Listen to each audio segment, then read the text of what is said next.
ऐकलं नाही, तो प्रस्ताव मान्य नाही केला. आणि जेपीने लिहून ठेवला जयप्रकाश नारायणांनी की आम्ही सेवाग्रामच्या आश्रमात उभे होतो सगळेजण,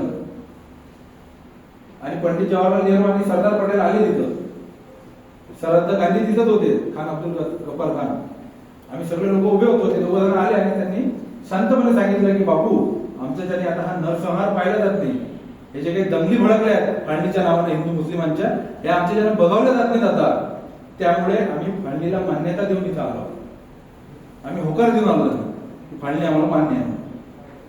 गांधींना धक्का बसला. गांधी म्हणाले हे काय बोलता तुम्ही, त्या लॉर्ड माउंटबॅटनला सांगा की या म्हातारा ऐकत नाही, एक शेवटचा प्रयत्न मला करून बघू द्या फक्त. पण तिथं कोणीच काही बोललं नाही, सगळेजण शांतपणे खाली माना घालून उभे होते. गांधींना समजलं की आता आपण आपल्या हाती काही राहिलं नाही, आता हे मान्यता देऊन आले. कसा आहे, एक प्रसंग सांगतो तुम्हाला की एक युद्ध झालं एका ठिकाणी. एक राजा होता, त्या राजाच्या सोबत त्याचा अंगरक्षक होता. एक राजा त्याच्यासोबत अंगरक्षक, ते युद्धात गेले, शत्रूंसोबत युद्ध केलं. युद्ध करता करता शत्रूंकडून राजा मारला गेला. लक्षात आलं ना काय झालं, राजा त्याचा अंगरक्षक सोबत शत्रू सोबत युद्ध करता करता राजा मारला गेला. आता या घटनेचं वर्णन आपण दोन प्रकाराने करू शकतो, दोन वाक्यात लक्ष देऊन ऐका. अंगरक्षकानेच राजाचा खून केला किंवा अंगरक्षक राजाला वाचवू शकला नाही, हे दोन वाक्य. अंगरक्षकाने राजाचा खून केला, अंगरक्षक राजाला वाचवू शकला नाही, या दोन वाक्यात जेवढा फरक आहे तेवढाच फरक आहे गांधींनीच फाळणी केली आणि गांधी फाळणी थांबवू शकले नाही, या दोन वाक्यात तेवढाच फरक आहे. हे आपण लक्षात घेतलं पाहिजे. फाळणीची जबाबदारी ब्रिटिशांनी कोणावर दिली होती?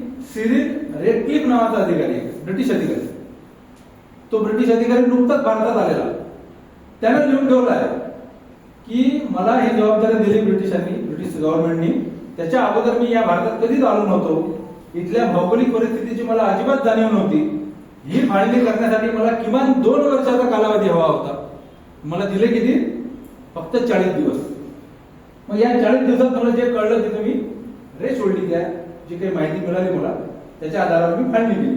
आजही तुम्ही जर कधी गुगलवर सर्च केलं आणि रेड क्लिफ लाईन असं जर टाकलं तर लगेच आपल्या भारताचा नकाशा येतो, आणि त्या रेड क्लिफनं जे लाईन मारली होती, एक रे सोडली होती नकाशावरती रेड लाल कलरची, तर लगेच नकाशा येतो तुमच्या समोर गुगलवरती. अशा प्रकारे या देशाची फाळणी झाली. आता याच्यात गांधी बोलत नाही, गांधींनी आटोकाट प्रयत्न केला होता. लॉर्ड माउंटबॅटननी जेव्हा इथं फाळणी झाली आणि माउंटबॅटन जेव्हा ब्रिटिश पार्लमेंटमध्ये भाषण दिलं त्यांनी आणि सांगितलं की आम्ही काय पराक्रम घालून आलो, तिथं देशाचे 2 तुकडे करून आलो आहे, त्या भाषणात लॉर्ड माउंटबॅटन असं म्हणतात की या देशातल्या फाळणीला एकाच माणसाचा विरोध होता, तो होता मोहनदास करमचंद गांधी. आम्ही त्याला फाळणीच्या प्रक्रियेपासून दूर ठेवलं. 2 मेनन बंधू होते, कृष्णन मेनन आणि के मेनन त्यांचं नाव. त्या दोघांना आम्ही सांगितलं, त्या दोघांनी नेहरू आणि पटेलांना पटवलं, त्यांना समजून सांगितलं की हे कसं आवश्यक आहे, काय आहे.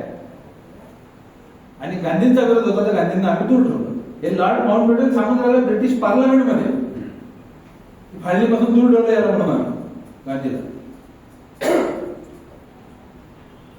मग आज जे लोक काही जण अनेकांचं म्हणणं असते की आम्हाला अखंड भारत पाहिजे आहे किंवा अखंड भारत झालं पाहिजे.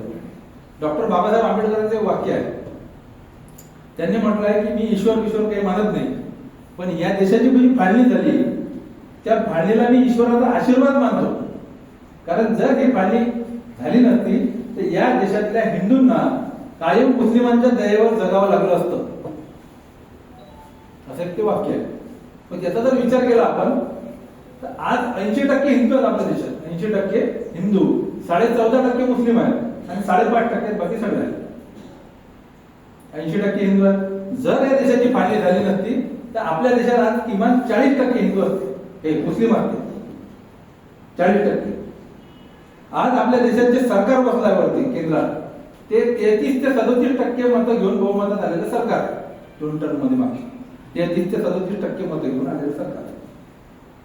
आज 14.5% मुस्लिमच्या लोकांना सहन होत नाही, त्यांना 40% मुस्लिम सहन झाले, जे म्हणतात आम्हाला अखंड भारत पाहिजे. आणि अखंड भारत म्हणजे काय? आज आपण बाकीचे अफगाणिस्तान, बांगलादेश, पाकिस्तान हे दूर राहू द्या, आपण येणाऱ्या 50 वर्षात साधं नेपाळ तरी घेऊ शकतो आपल्या हातात. काहीतरी दिवस आपण आहे. आणि मग महात्मा गांधींची हत्या का बरं केली, तर ही जी फाळणी आहे, ही फाळणी गांधींनी केली म्हणून आम्ही महात्मा गांधींची हत्या केली, असं नथुराम गोडसे आपल्या बयानात सांगतो.